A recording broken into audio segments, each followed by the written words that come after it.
दिल से डिलीट करके देखते हैं। क्या बात है?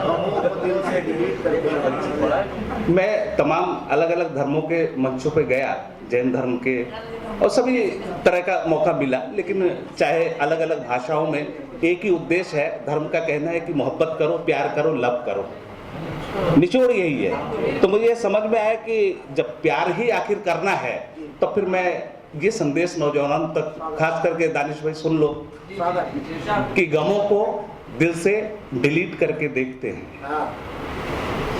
खुशी को फिर से रिपीट करके देखते हैं। गमों को दिल से डिलीट करके देखते हैं, खुशी को फिर से रिपीट करके देखते हैं। और मोहब्बत ही अगर सिलेबस है जिंदगी का तो चलो ये कोर्स भी कंप्लीट करके देखते हैं।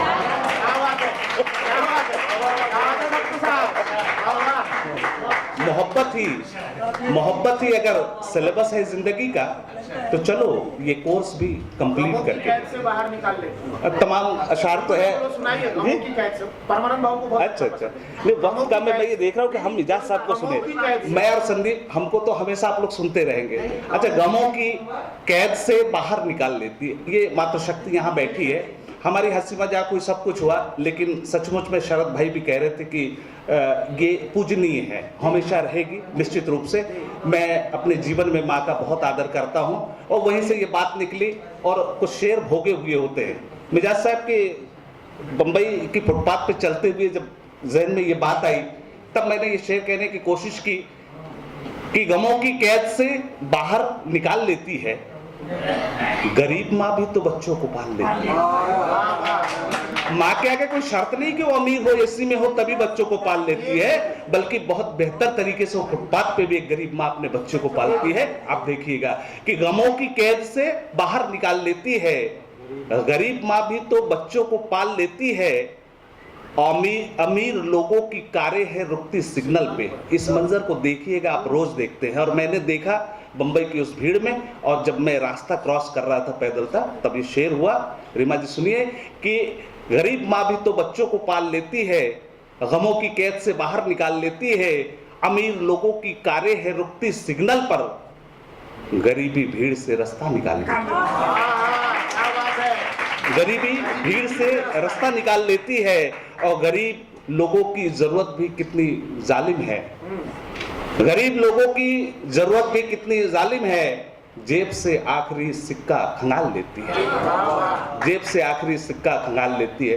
कई और शेर इस वक्त याद नहीं आ रहे, बात कविता की थी। 8-10 पंक्ति अगर इजाजत हो तो मैं पढ़ देता हूँ कि कविता क्या है और सचमुच में कविता अब मंचों पे कैसा हो रहा है, ये सब हम जानते हैं।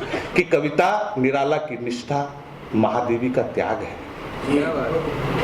कविता निराला की निष्ठा, महादेवी का त्याग है। कविता धूमिल और दुष्यंत की वैचारिक आग है। कविता धूमिल और दुष्यंत की वैचारिक आग है। कविता मरुस्थल में जल की तलाश है। कविता मरुस्थल में जल की तलाश है। कविता सर्वहारा की अंतिम आस है। कविता सर्वहारा की अंतिम आस है। कविता शब्द है, सुर है, लय है, ताल है, संगीत है। कविता शब्द है, सुर है, लय है, ताल है, संगीत है। कविता हारे हुए आदमी की आधिकारिक जीत है। कविता ओज से प्रज्वलित पावनतम प्रज्ञा है। कविता ओज से प्रज्वलित पावनतम प्रज्ञा है। कविता शपथ है, कौल है, कसम है, प्रतिज्ञा है। मगर अफसोस के साथ ये 2 पंक्ति कहनी पड़ रही है। बहुत लंबी कविता का ये छोटा सा हिस्सा जो याद था, अंत में यही कहता हूँ कि कविता परिस्थितियों से लड़ती हुई नाबालिग बाला है। कविता परिस्थितियों से लड़ती हुई नाबालिग बाला है, जिसे तथा कथित कवियों ने मंच पे ही रौंद डाला है। मंच पे ही रौंद डाला है। ये दुख के साथ कहना पड़ता है दोस्तों।